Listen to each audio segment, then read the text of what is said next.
Sir, आज आप जो प्रेस कॉन्फ्रेंस कर रहे हैं, किस मामले को? नमस्कार, सभी पत्रकार बंधु साथियों का स्वागत आज की प्रेस कॉन्फ्रेंस में।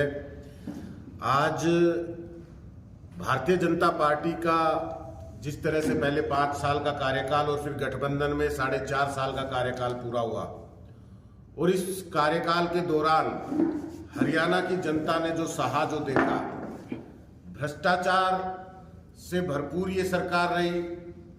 कर्मचारियों का शोषण, व्यापारियों का शोषण, किसानों पर अत्याचार, महिलाओं पर अत्याचार, बेरोजगारी चरम सीमा पे, हरियाणा के अंदर गुंडा राज स्थापित किया। इसके बाद ये सरकार जब पूरी तरह से विफल नजर आ रही थी और जनता भारतीय जनता पार्टी से पूरी तरह से अपना मुंह मोड़ रही है, लोकसभा चुनाव सामने खड़ा है और भारतीय जनता पार्टी 400 पार का नारा दे रही है, लेकिन जनता ने धीरे धीरे ये स्पष्ट कर दिया कि भारतीय जनता पार्टी अब किसी भी रूप में हमें पसंद नहीं है और कोई भी मतदाता भारतीय जनता पार्टी के पक्ष में वोट नहीं करना चाहता।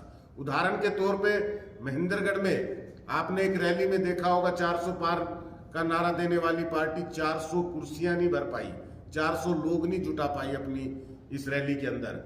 अभी प्रधानमंत्री की मजबूरी बनी कि उनको खाली कुर्सियों को भाषण देना पड़ा। गुड़गांव के अंदर प्रधानमंत्री अब हरियाणा में दूसरी बार आए थे चुनाव से पहले और फिर से कुर्सियां जो खाली हैं उनको भाषण देना प्रधानमंत्री जी को पड़ा। तो जनता का ये रुख देख के, जनता की ये नाराजगी देख के अब भारतीय जनता पार्टी ने हरियाणा की राजनीति में फेरबदल किया। हरियाणा की राजनीति में कल जो उलटफेर हुआ है वो भारतीय जनता पार्टी की एक साजिश है। भारतीय जनता पार्टी अपनी नाकामी को छुपा के उस पे टेप लगा के आगे 6 महीने तक फिर से जनता को लूटने का रास्ता खोल रही है, जो कि सरासर गलत है। जब आपने अपने मुख्यमंत्री को हटाया है तो किस नाकामी के चलते हटाया है? हरियाणा में जो आज असुविधाएं, हरियाणा पे आज जो संकट है, हरियाणा में जो आज व्यवस्थाओं का खराब व्यवस्थाएं हुई हैं, उसकी जिम्मेदारी भी तय होनी चाहिए थी।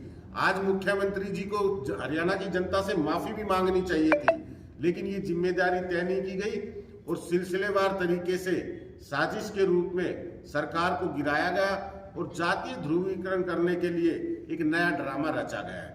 हम ये कहते हैं कि हरियाणा की जनता जो 4.5 साल से इस गठबंधन को बर्दाश्त कर रही थी और हरियाणा को लूटा जा रहा था, अब और 6 महीने हरियाणा को लूटा नहीं जाना चाहिए।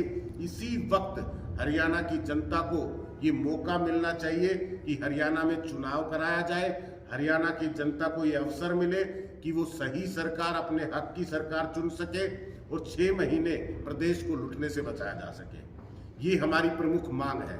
लेकिन सरकार ने नैतिकता दरकिनार करते हुए, अपनी नाकामी को छुपाते हुए नए मुख्यमंत्री का ऐलान कर दिया और ये कहते हैं कि अब जो नए मुख्यमंत्री हैं वो काम के आधार पे नहीं है, वो हमने जातीय आधार पे बनाए। ये तो स्वीकार करती है भारतीय जनता पार्टी कि काम के आधार पे मुख्यमंत्री का चुनाव नहीं कर रहे हैं, जातीय आधार पे उसका चुनाव किया गया। ओबीसी समाज के व्यक्ति को हम मुख्यमंत्री बना रहे हैं। आप ये स्पष्ट कर चुके अपनी बात से कि नाकाम आपकी सरकार रही और फिर से एक नाकामी का रास्ता आप तय कर रहे हो और जातीय राजनीति का रास्ता खोल रहे हो हरियाणा के अंदर। आज विशेष तौर पे हम जो आपके साथ बातचीत करने आए हैं वो आए दक्षिण हरियाणा को लेकर। जब आप अगर ये कहते भी हैं कि हमने ओबीसी के व्यक्ति को, ओबीसी समाज से हमने मुख्यमंत्री को चुना है, तो हरियाणा का दक्षिण हरियाणा जो 2014 में भारतीय जनता पार्टी को सरकार में लाने वाला इलाका है, जो 2019 में अब सबसे ज्यादा सीटें देने वाला इलाका है, आज उस इलाके के ओबीसी समाज का क्या? आपने ओबीसी समाज, ये दक्षिण हरियाणा, यहाँ पे प्रमुखता से ओबीसी इलाका है ये, यहाँ पे आपके पास अनेक चेहरे थे, यहाँ पे अनेक दिग्गज नेता थे, लेकिन आपने उन सबको दरकिनार कर दिया। हरियाणा की एक बड़ी मांग थी, पहले भी हरियाणा को भारतीय जनता पार्टी ने वो हक नहीं दिया, 2014 में भी उन्होंने सत्ता की कुर्सी पे नहीं बिठाया, 2019 में भी हरियाणा के दक्षिण हरियाणा को अपना हक नहीं मिला और आज जब 6 महीने के लिए सरकार बनाने का मौका मिला तो भी भारतीय जनता पार्टी ने स्पष्ट कर दिया कि दक्षिण हरियाणा के मतदाता, दक्षिण हरियाणा के नेता, दक्षिण हरियाणा के वर्चस्व, दक्षिण हरियाणा के ओबीसी, इनके लिए कोई मायने नहीं रखते। इन सबको नजरअंदाज करके दक्षिण हरियाणा के मनोबल को तोड़ा है, विश्वास को तोड़ा है। दक्षिण हरियाणा के दिग्गज नेता राव इंद्रजीत सिंह, जो इस इलाके में अच्छी पकड़ रखते हैं, बड़े नेता हैं, भारतीय जनता पार्टी को उससे मजबूती मिली।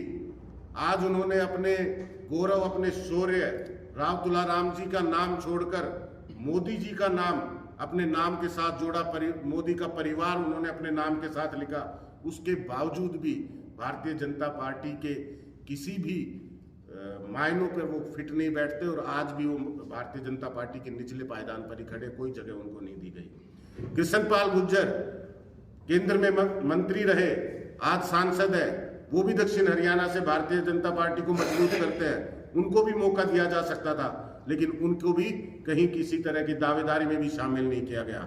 साथ ही आज ये भी स्पष्ट कर दिया भारतीय जनता पार्टी ने, विशेष तौर पे जब महेंद्रगढ़ की बात करते हैं, तो 2 बार के प्रदेश अध्यक्ष रहे रामविलास शर्मा जी, जिनकी अध्यक्षता में 2014 में सरकार बनी थी, आज भारतीय जनता पार्टी की सूची में